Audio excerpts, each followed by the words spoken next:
할렐루야. 오늘도 하나님을 사랑하고 경외하며 기쁨으로 성전에 나와 예배하는 모든 하나님의 백성들에게 하나님의 크신 은혜와 평강이 함께 하시기를 축원합니다.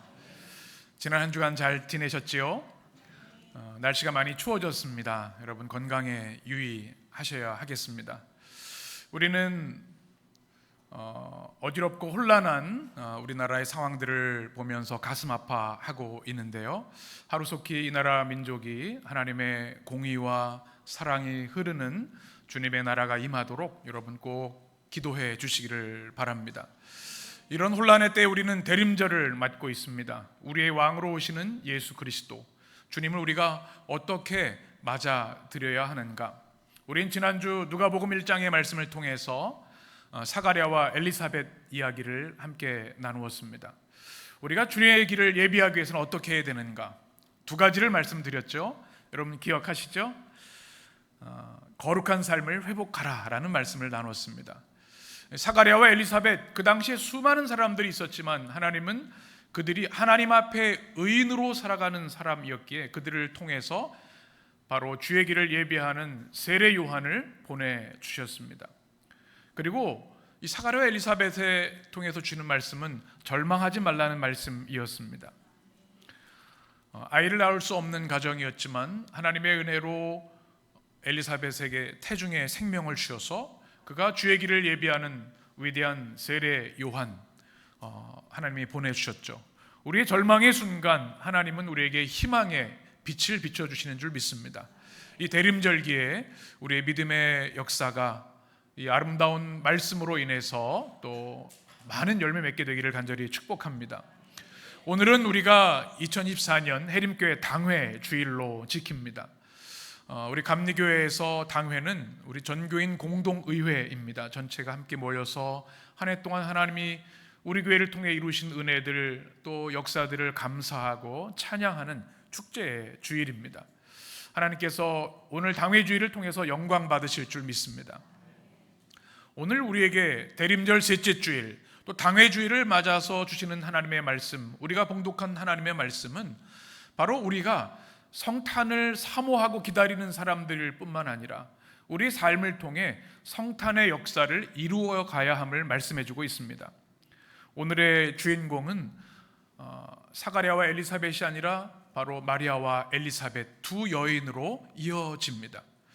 하나님을 사랑하는 신실한 두 여인을 통해 어떻게 주님의 성탄의 역사를 우리 삶에 이루어 갈 것인가, 또 주의 이름으로 모인 주님의 교회 공동체가 성경적 진리의 공동체, 어떤 공동체가 되어야 되는가 우리에게 말씀해 주고 있습니다. 이 말씀이 여러분의 마음속에 새겨져서 우리가 하나님께 영광 돌리는 주님의 아름다운 교회가 되어야 할 것이고, 또 성탄의 역사를 2000년 전의 것으로 끝나는 것이 아니라 우리 삶 속에, 내 영혼에, 우리 가정에, 또 우리 교회와 이 나라에 그리스도께서 다시 태어나시는 역사가 있게 될 줄 믿습니다. 첫 번째, 성탄의 역사를 우리가 이루어가기 위해서는 한번 우리 자막을 보시고 같이 읽어보겠습니다. 믿음과 신뢰의 공동체, 교회가 무엇인가? 성탄의 역사를 이루어가는 공동체는 어떤 공동체인가? 믿음과 신뢰의 공동체가 되어야 한다는 것입니다. 왜 그럴까요?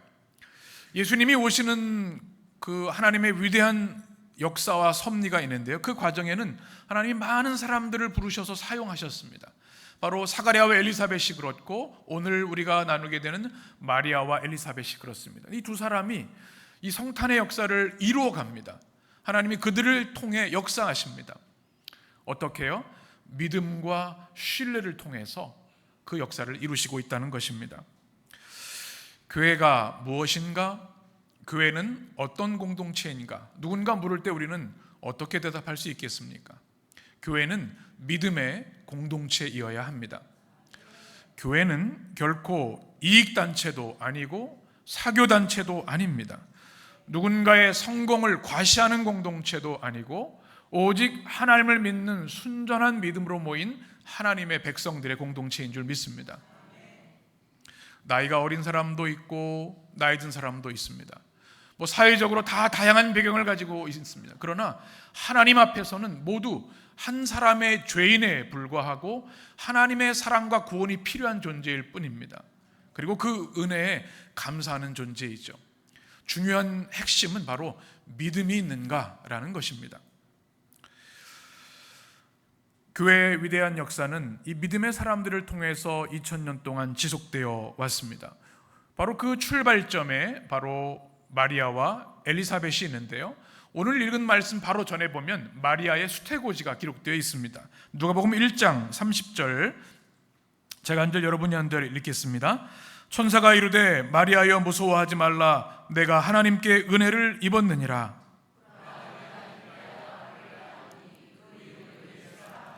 그가 큰 자가 되고 지극히 높으신 이의 아들이라 일컬어질 것이요 주 하나님께서 그 조상 다윗의 왕위를 그에게 주시리니.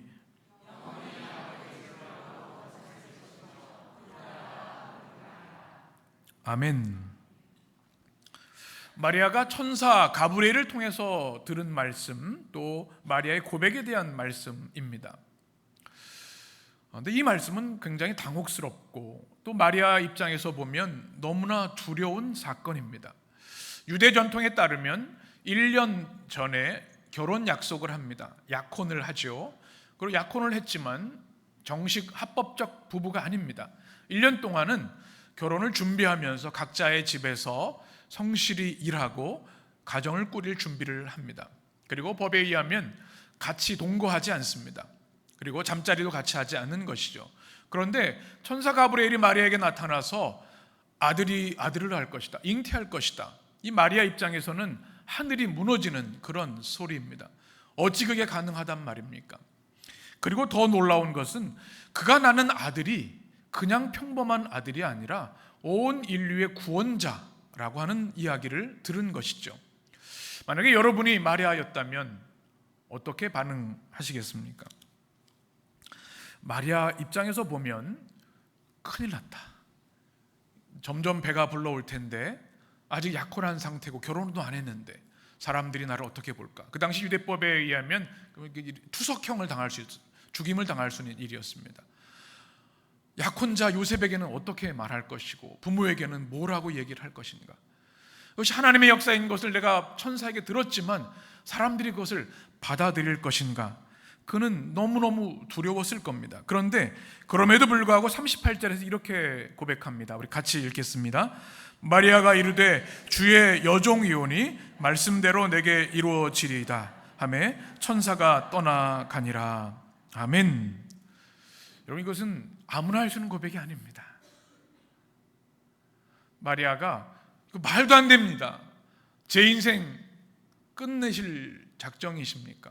아무리 성령의 역사라 해도 있을 수 없는 일입니다. 거두어 주십시오. 아마 보통 사람 같으면 그렇게 이야기했을 겁니다. 그런데 오늘 성경에 보면 마리아는 주의 여종이오니 그 말씀대로 내게 이루어지이다. 이것은요, 생명을 건 고백입니다. 여러분, 믿음이 무엇일까요? 우린 때로 믿음을 착각할 때가 있습니다. 그저 추상적이고 보이지 않는 막연한 것이라고 생각하지만 성경은 믿음은 생명을 건 결단이라고 이야기를 합니다. 우리가 하나님을 믿는다고 하는 것은 우리가 믿고 싶어서 믿을 수 있는 것이 아니라 믿음도 하나님의 말할 수 없는 선물입니다. 그 믿음을 주셔서 우리는 우리의 모든 죄를 사하실 그리스도를 나의 주님과 구원자로 고백할 수 있게 되었고, 그 믿음으로 인해 하나님의 백성이 된 것이죠. 그 믿음으로 우리는 생명의 위협이 와도 예수 그리스도를 부인하지 않고 천국 가는 그날까지 믿음으로 살아갑니다. 이것이 믿음인 것이죠. 바로 주님의 성탄은 바로 마리아의 이 목숨을 건 고백, 믿음을 인해서 펼쳐져 나가고 있다는 것을 우리는 기억해야 합니다. 우리 해림 성도들, 제가 당회를 준비하면서 이런 생각이 들었습니다. 지난 9년간의 목회를 쭉 돌아보면서 하나님께 너무나 많은 감사를 올려드렸습니다. 제가 처음 부임했던 주일을 기억합니다. 그리고 시간이 지나고 지난 추수감사절, 또 오늘 예배를 준비하면서 하나님께서 많은 은혜들을 주셨고 또 많은 문제를 해결하게 해주셨고 많은 열매를 줬다고 하는 것에 얼마나 감동이 되었는지 모릅니다. 전적인 하나님의 은혜입니다. 그리고 또 하나는 바로 우리 해림 성도들의 믿음의 헌신 때문에 가능했다고 저는 믿습니다. 마리아의 믿음처럼 주님의 교회를 위한 일이라면, 주님의 교회가 어려움에 처한다면 내 온 힘을 다해서 주를 위해 헌신하리라, 그런 믿음과 기도가 모여서 오늘의 교회가 되어지는 줄 믿습니다. 당회는 하나님 앞에 우리의 믿음을 보고하는 자리입니다. 올 한 해 내가 어떤 믿음으로 살았는가, 어떤 믿음의 열매를 맺었는가를 점검하는 자리인 것이죠. 하나님께서 주님을 위해 헌신한 믿음의 성도들, 그 믿음의 열정, 또 마리아처럼 우리의 온 인생을 다해 주님을 위해 교회를 위해 헌신한 우리 성도들을 주님께서 축복해 주시기를 축원합니다. 교회는 믿음의 공동체일 뿐만 아니라 또 하나 중요한 것이 있습니다. 그것은 신뢰의 공동체여야 한다는 것입니다. 여러분, 사람들을 잘 믿으십니까? 배가 고프셔서 지금 힘이 없으신 것 같은데 옆에 있는 사람 어떻게 보시면 좀 믿을 만한 사람 같이 보이시는지 모르겠어요.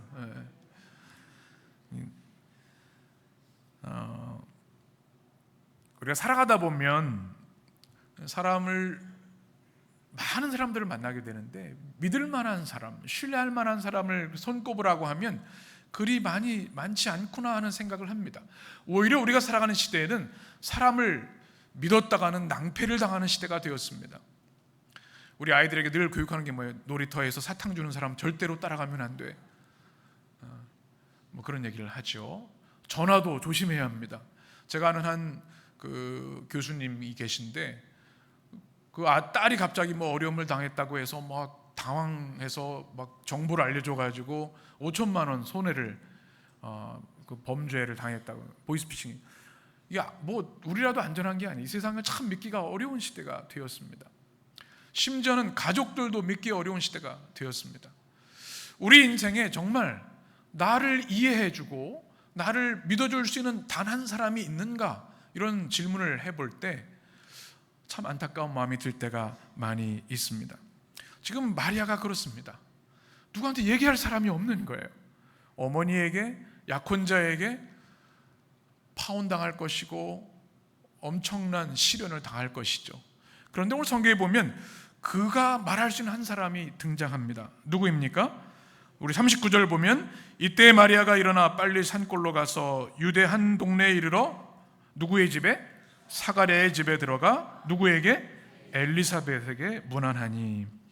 보니까 사가랴는 이름만 나와요. 그의 집이야. 사가랴에게 얘기한 것이 아니에요. 누구에게 얘기한 거예요? 엘리사벳입니다. 엘리사벳. 큰 인생 최고의 위기 가운데 있는 마리아는 주저함 없이 엘리사벳을 찾아갔습니다. 누구이길래 그랬을까요? 누가복음 1장 36절에 보면, 보라, 내 친족 엘리사벳도 늙어서 아들을 배웠느니라. 아들이 누구예요? 세례요한이죠.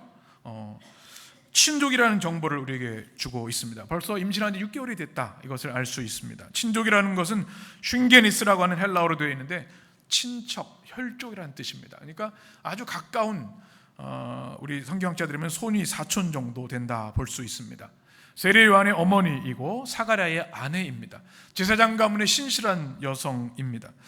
그래도 친척들도 많고 주변에 사람들 많은데 왜 그 많은 사람 중에 엘리사벳인가? 우리는 오늘 말씀의 문맥을 통해서 마리아가 엘리사벳을 정말 신뢰했구나, 내가 무슨 말을 해도 이해해주고 믿어줄 사람 엘리사벳밖에 없구나, 그는 그렇게 생각을 했기에 그에게 찾아간 것이죠. 마리아에게는 두 가지 비밀이 있었습니다. 아무에게도 말할 수 없는 두 가지 비밀, 바로 결혼하기 전에 임신했다는 이야기이고, 또 하나는 그 아들이 온 인류의 구원자가 된다고 하는 이 엄청난 사실입니다. 아무에게도 말할 수 없는 비밀이었는데 마리아는 엘리사벳을 찾아가서 이 비밀을 이제 이야기하게 됩니다. 오늘 말씀을 우리가 묵상하면서 우리 해림의 성도들, 우리는 이 땅에 믿음의 사람으로 살아갈 때 우리 교회 공동체가 어떤 공동체가 되어야 되는가? 신뢰할 수 있는 공동체가 되어야 된다. 교회가 사회적 지탄을 받고 때로는 사회적 상식조차도 따르지 못한 일들이 언론을 통해서 많이 보도되고 있습니다. 그런데 주님의 교회는 하나님 앞에서는 물론이고 사회로부터도 믿을 만한 사람들, 믿을 만한 공동체가 되어야 되는 줄 믿습니다. 그리스도인이라는 사람들이, 직분 있는 자들이 오히려 사회 범죄에 가담하는 일들, 교회의 신뢰, 믿음의 신뢰를 깨뜨리는 시대를 바라봅니다. 오늘 엘리사벳을 보면서 우리 믿음을 점검하고 우리 당회를 맡는 우리 교회가 하나님, 우리가 하나님 앞에 뿐만 아니라 사람들에게 믿을 만한 존재들이 되기를 원합니다. 이런 기도가 있어야 될 줄 믿습니다. 오늘 성경에 보면 빨리 찾아갔다라고 얘기를 하는데 메타스프테스라고 하는 단어로 되어 있습니다. 이 헬라어는 지체 없이 서둘러 갔다, 열정과 전심으로 갔다. 지금 이 엘리사벳이 사는 동네는 아인 카렘이라는 동네입니다. 지금 마리아가 있는 나사렛에서는 한 130km 정도 되는 거리입니다. 멀죠? 지금도 130km라고 하면은 뭐 가까운 거리가 아닌데요. 그 당시에 뭐 자동차가 있습니까? 뭐 KTX가 있습니까? 걸어서 가는 겁니다. 그 당시에 아마 상인 행령들, 카라반이라고 하죠. 그들과 함께 이 엘리사벳을 만나기 위해서 간 겁니다. 빨리, 지체 없이. 그러니까 얼마나 그를 만나고 싶었는가 하는 것을 우리가 생각해 볼 수 있습니다. 저는 이 말씀을 묵상하는데 이런 생각이 들었습니다. 여러분, 우리 성도들이 지난 한 주간 보고 싶으셨죠? 별로 이 마리아가 엘리사벳을 향해서 130km를 그냥 맨발로 달려간 겁니다. 임신한 몸으로. 얼마나 그립고 보고 싶고 내 마음의 속에 있는 이 고민을 터놓고 싶었으면 그러했을까라는 생각을 합니다. 우리 해림 성도들, 우리 해림교회가 하나님을 만나는 거룩한 교회인 줄 믿습니다. 뿐만 아니라 신실한 주의 백성들을 만나는 성도의 아름다운 교제가 있는 교회가 되어야 합니다. 어떻게 해야 돼요? 정말 신뢰할 수 있는 신실하고 정직한 믿음의 사람들이 되어야 한다는 것입니다. 우리 인생을 살아가다 보면 그 누구에게도 말할 수 없는 비밀, 상처들이 있을 때가 있습니다. 이 사회에서 내 그런 얘기, 속 얘기를 했다가는 오히려 부메랑처럼 자신을 향한 화살로 돌아오는 일들이 많이 있어요. 교회만큼은 결코 그러해서는 안 되는 줄 믿습니다. 때로 부족해도 연약해도 내 기준에 못 미쳐도 마음에 안 들어도 우리는 주님의 사랑 안에서 믿어줄 수 있어야 될 줄 믿습니다. 우리 해림의 성도들이 위대한 믿음의 사람들, 또 신뢰하는 사람들이 되시기를 축원합니다. 두 번째는 주님의 교회는 어떤 교회가 되어야 되는가? 환대하는 교회가 되어야 합니다. 어떤 공동체요? 환대하는 공동체. 성탄의 역사를 이루어가기 위해서는 우리가 하나님의 백성들을 서로 환영해주고 환대해야 한다는 것이죠. 우리가 예수님을 믿는다고 하는 것은 참 많은 변화가 동반하는 일입니다. 예수님을 우리 주님으로 믿는 순간 우리의 인생의 주인은 우리가 아니라 주님이십니다. 그래서 내 문제로 그렇게 걱정할 필요가 없어요. 주님께 맡기셔야 합니다. 그리고 내 주인이시기 때문에 내 인생의 모든 문제를 주님께 여쭈어야 합니다. 그것이 뭐예요? 기도입니다. 기도가 단지 하나님 이거 주세요 간구하는 기도가 아니라 내 모든 존재를 주님께 맡기는 것이 기도입니다. 아주 작은 것까지도 내 삶의 주인 되시고 통치자 되신 주님께서 이끌어 주시기를 다 주님께 아뢰는 것이 기도이지요. 우리가 주님을 믿는다고 하는 것은 이런 삶의 변화가 있습니다. 주일을 지키는 주일의 사람이 되는 것이 있습니다. 또 하나 달라지는 게 뭐냐면 사람들을 세상의 시선으로 보지 않고 주님의 시선으로 바라보기 시작한다는 겁니다. 여러분, 밖에서 사회에서 뭐 동아리 모임 뭐 하면은 싫은 사람은 안 보면 그만이에요. 안 가면 되죠. 근데 교회는 어때요? 주님의 눈으로 서로를 바라보는 공동체입니다. 주님의 마음으로, 주님의 사랑으로 서로를 대하는 공동체입니다. 주님이 우리를 부족함에도 죄인임에도 정말 멸망받을 수 없는 존재임에도 불구하고 사랑해 주시고 존귀한 자로 천국의 주인공으로 세우셨는데, 그 사랑으로 서로를 대하는 것이 교인이 된다고 하는 의미입니다. 주님이 우리를 있는 그대로 환대해 주셨기 때문에 세상에서 어떤 모양을 가지고 있든 간에, 어떤 죄를 질렀든 간에 환대할 수 있어야 그것이 교회라는 사실입니다. 환대라는 단어를 한번 보시면 어떻게 해요? 반갑게 맞아 후하게 대접하는 것. 우리 해림 성도들이 그렇게 되시길 축원합니다. 서로 만나면 어떻게 해야 돼요? 반갑게 맞으시고 후하게 사탕이라도 하나씩 드리면서 환영해 줘야 돼요. 이것이 교회의 모습이 되어야 되는 거예요. 새로운 사람이 딱 왔는데 이 교회가 막 냉랭해요. 저 사람 뭐야 누구야? 주의 이름으로 반갑게 맞아주고 최선을 다해 대접해주는 교회가 되어야 되는 줄 믿습니다. 영어로 이 환대라는 단어가 hospitality라는 단어를 쓰는데요, 이 단어가 되게 재미있는 단어예요. hospital이라고 하는 병원이라는 단어가 담겨 있습니다. 병원에 누가 와요? 아프고 병들고 고통하는 사람들이 와요. 교회는 누가 오는 데예요? 의인들이 오는 것이 아니에요. 완전한 자들이 아닙니다. 아프고 부족하고 연약하고 깨어지고 정말 주님의 은혜가 없으면 살 수 없는 사람들이 모두 환영받는 곳이 교회인 줄 믿습니다. 병원은요, 이 사람 아프다고 하는데 이 사람 너 어디 경상도 출신이야? 충청 출신이야? 안 받고 그런 게 아니에요. 생명을 살려야 되잖아요.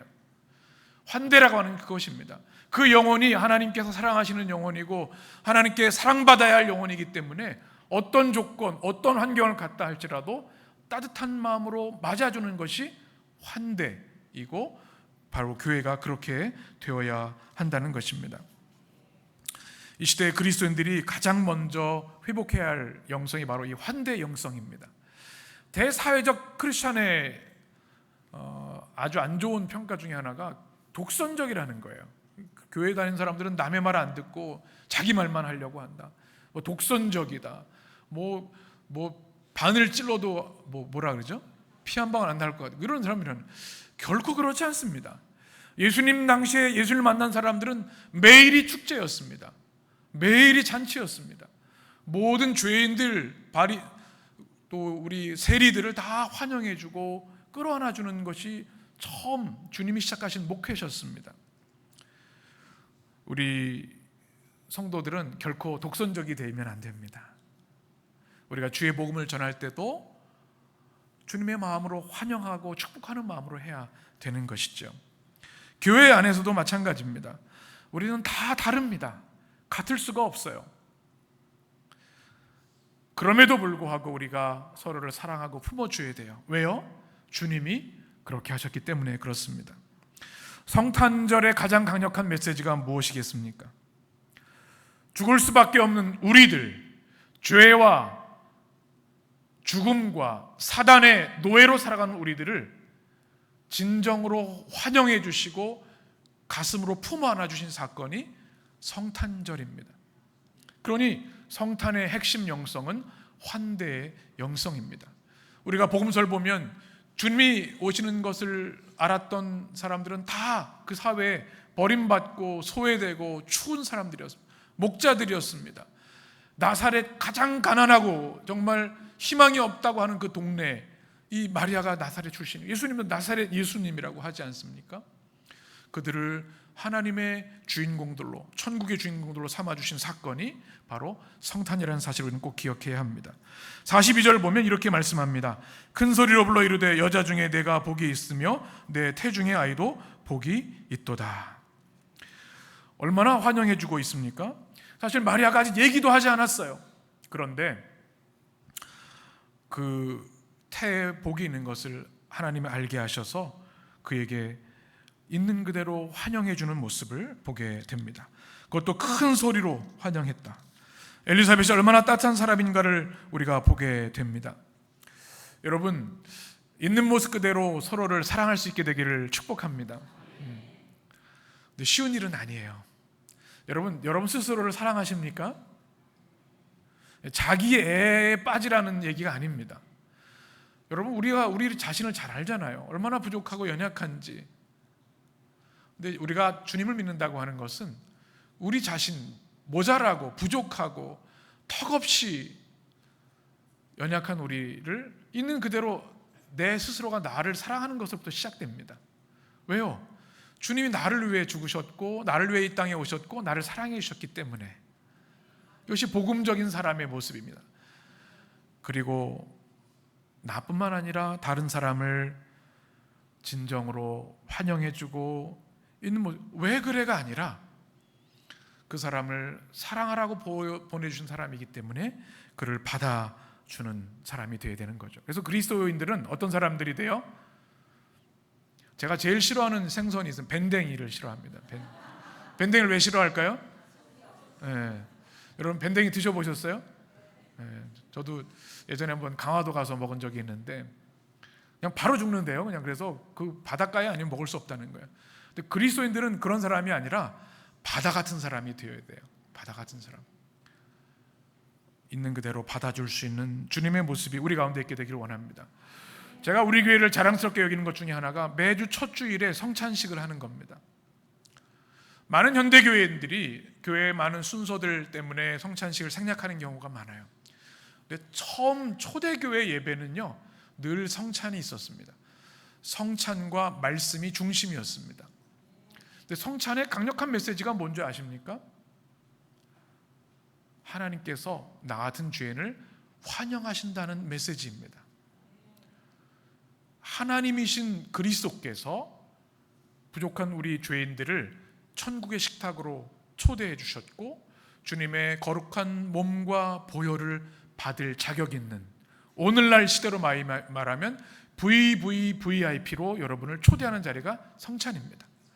모두가 환영받고 환대하는 자리, 대통령이나 우리 악이나 갓난아기나 다 동일하게 하나님의 자녀로 초대받는 자리가 성찬입니다. 그래서 성찬은 그 자체로 복음의 선포입니다.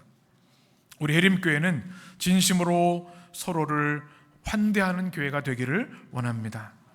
성탄의 메시지, 우리 하나님께서 너희의 피난처가 되신다. 더 이상 두려워하지 마라. 죄의 문제, 죽음의 문제, 영생의 문제, 내가 성탄을 통해, 십자를 통해 너에게 이루어 주리라. 이 메시지를 통해서 우리가 환대받았기에 주의 이름으로 이 성탄절, 이 추운 겨울에 한 영혼 한 영혼을 주님의 가슴으로 품어 안을 수 있는 여러분 되시기를 축원합니다. 세 번째, 성탄의 역사를 이뤄가는 교회는 어떤 교회입니까? 성령 충만한 축복의 공동체가 되어야 합니다. 당회를 많은 우리에게 주는 주님의 메시지입니다. 41절을 같이 보겠습니다. 엘리사벳이 마리아가 문안함을 들으매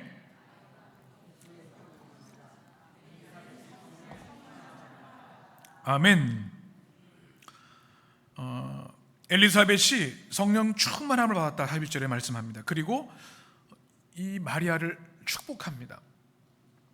여러분, 누가 축복할 수 있을까요? 마음의 여유가 없는 사람은요, 좋은 말이 안 나와요. 사람의 입에는 마음에 있는 것이 쏟아져 나오게 되어 있습니다.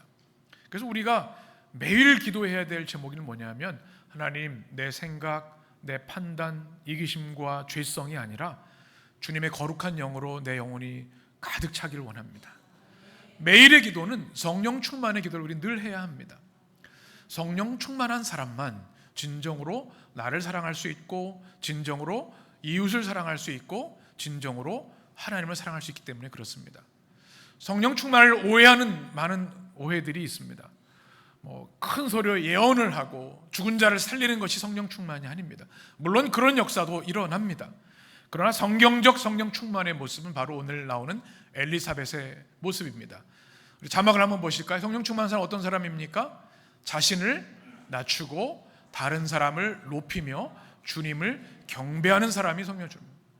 성령 충만하지 않은 기준이 이것입니다. 자신을 낮추고 다른 사람을 높이고 주님을 경배하는 사람이 성령 충만한 사람입니다. 오늘 43절에 보면 이렇게 말씀하죠. 같이 읽겠습니다. 내 주의 어머니가 내게 나아오니 이 어찌된 일인가. 새번역 성경은 이렇게 번역합니다. 내 주님의 어머니께서 내게 오시다니 이것이 어찌된 일입니까? 손 아래 친척입니다. 그런데 마리아를 향해서 내 주님의 어머니께서 내게 오시니 이것이 어찌된 일입니까? 극진하게 높이는 것을 봅니다. 자신을 낮추고 있죠. 그리고 마리아를 높입니다. 그리고 주님께 영광을 올려드립니다. 우리 에림의 성도들 이 대림절기에 이 성령 충만을 사모하고 기도하시기를 바랍니다. 그 성령 충만함이 여러분의 삶에서 열매 맺게 되기를 원합니다. 성령 충만 사람은 어떤 사람이에요? 자신을 낮추고 다른 사람을, 옆에 사람을 높이고 주님을 경배하는 삶. 또 하나 특징이 있습니다. 성령 충만한 사람은 마음을 다해 축복합니다. 여러분, 우리가 하는 말에 진정성이 없으면 말의 내용이 좋다 해도 듣는 사람은 그것을 느끼지 못합니다. 사랑한다고 말해도 태도나 중심이 안 잡히면 그거는 오히려 우롱하는 말이 될 수가 있어요. 제가 지난주도 말씀드렸죠.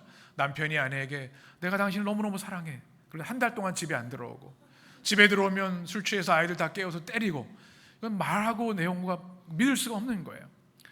성령 충만한 사람은 어떤 사람인가 하면 이 말이 진심이 되고 진정성이 있고 누군가를 사랑할 때 그냥 입술로만 사랑하는 것이 아니라 마음을 다해 사랑하게 되고 축복하게 된다는 겁니다. 여러분, 진정으로 여러분 가족들, 자녀들을 축복하는 여러분 되셨으면 좋겠어요. 마음을 다해서 한번 오늘부터 말 한마디라도, 우리 어린아이들 부모 마음에 좀 마음에 안 들 수도 있어요. 그래도 어떻게 해야 돼요? 축복해야 돼요. 여러분도 어릴 때 그랬어요. 그러니까 우리는 주님의 마음으로 서로를 축복해 줘야 돼요. 내 기준으로 판단하면 안 되는 거예요. 성도들 마찬가지로 교회 성도들 보면 누구 집사, 누구 장로님, 그게 아니라 내 힘으로는 아니지, 뭐 할 수 없을지라도 성령께서 주시는 사랑의 마음으로 진심으로 마음을 다해 축복하는 여러분 되시기를 축복합니다. 45절에 보니까 주께서 하신 말씀이 반드시 이루어지리라고 믿은 그 여자에게 복이 있도다. 그 믿은 그 여자가 누구예요? 마리아입니다. 약혼 상태에서 임신했다고 하는 그 사실, 그 임신한 아들이 온 인류의 구원자가 된다는 이 진리를 믿은 그 여자 마리아에게 복이 있을지어다 축복하고 있는 거예요. 이것이 성령 충만한 사람의 모습입니다. 우리 에림의 성도들 이 대림절기에 성령 충만하여서 여러분의 영혼이 주의 영으로 충만하고 주의 영이 있는 곳에 참 자유가 있다고 하셨는데 그 참 자유가 사랑과 평화로 열매 맺게 되기를 축원합니다. 이제 성탄절이 열흘 남았습니다. 여러분, 성탄절 잘 준비하고 계십니까? 전야축제 열심히 준비하시길 바랍니다.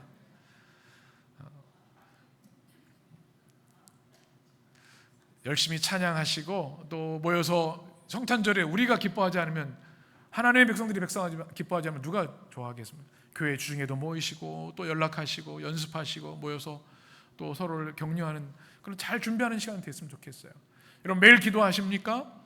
우리 매일 예배 열심으로 참여하시길 바라고, 대림절 묵상집 모바일로 한 3분 정도면 할 수 있어요. 열심히 하시기 바랍니다.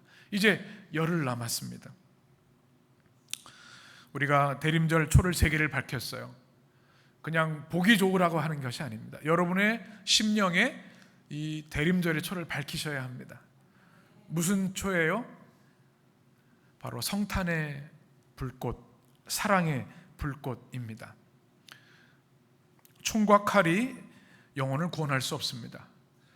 예수 그리스도의 십자가 사랑만이 우리를 구원하시는 줄 믿습니다. 이 성탄의 불꽃이 우리에게 주신 가장 소중한 선물입니다. 로안 윌리엄스, 세계적인 영성가인, 그는 이렇게 이야기를 합니다. 삶을 선택하라고 하는 책에서 제가 인용해 드립니다. 우리가 다른 이에게 줄 수 있는 가장 위대한 선물은 그가 자유로워질 수 있게 해서 우리가 필요로 하는 것을 그가 공급할 수 있게 하는 것입니다. 사랑을 주면 사랑이 태어납니다. 그리고 그 사랑은 다시 우리에게로 되돌아옵니다. 이것이 바로 세계를 움직이는 동력기관, 엔진의 원리입니다. 우리는 이 원리를 베들레헴에서 태어난 누구를 통해?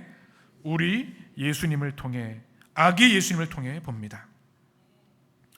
여러분, 마리아와 엘리사벳은요 서로에게 선물이 되는 존재였습니다. 우리 에림의 성도들도 서로에게 선물이 되는 성도들이 되었으면 좋겠습니다. 사랑을 주면 무엇이 태어난다고요? 사랑이 태어납니다. 이게 성탄의 복음이고 능력입니다. 헬무트 틸리케라고 하는 세계적인 신학자가 있습니다. 사진을 한번 보시면 제가 가장 좋아하는 신학자 중에 하나입니다. 독일의 탁월한 신학자이고 우리 찰스 스펄전 이후에 최고의 설교가로 유명한 분입니다. 그분이 제가 요즘 그 다음 사진도 보시면 나중에 신과 악마 사이라는 책을 써. 이것은 예수님의 광야 시험에 대한 말씀이고 현실과 믿음 사이 이 복음서 우리 산상순에 대한 말씀이고 그 다음도 보시면 나중에 제가 이제 예수님의 비유 설교를 내년에 준비하고 있는데 기다리는 아버지라는 책이 있습니다. 또 제가 요즘 이제 대림대로 읽고 있는 책은 하나님의 침묵이라는 책인데 이 책에서 성탄의 참뜻에 대해서 이렇게 이야기를 합니다. 하나님의 지극히 큰 사랑은 가장 작은 모습으로 자신을 내주고 그분의 영원한 권능은 연약하고 보잘것없는 몸속에 둥지를 튼다. 사랑의 힘은 크거나 높은 데 있지 않고 작아져 자신을 내어주는 능력이 있기 때문이다.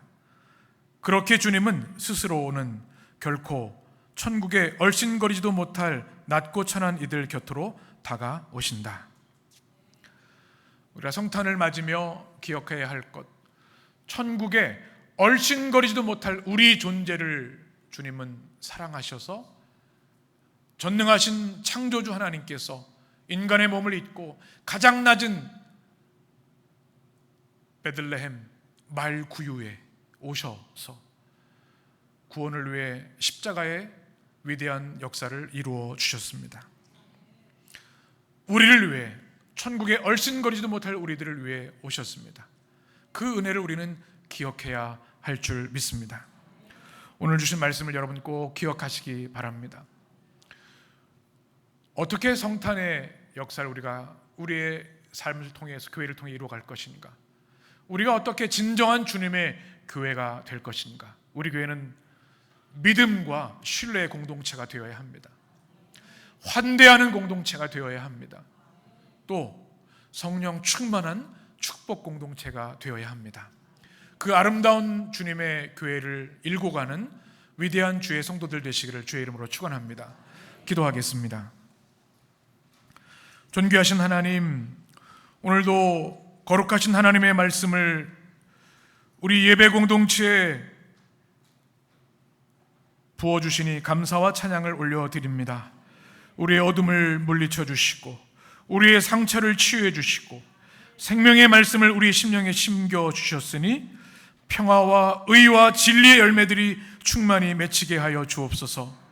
가장 낮은 곳에 가장 낮은 사람들을 통해 위대한 사랑으로 오신 아기 예수님을 진정으로 영접하는 우리 해림의 성도들 되기를 원합니다.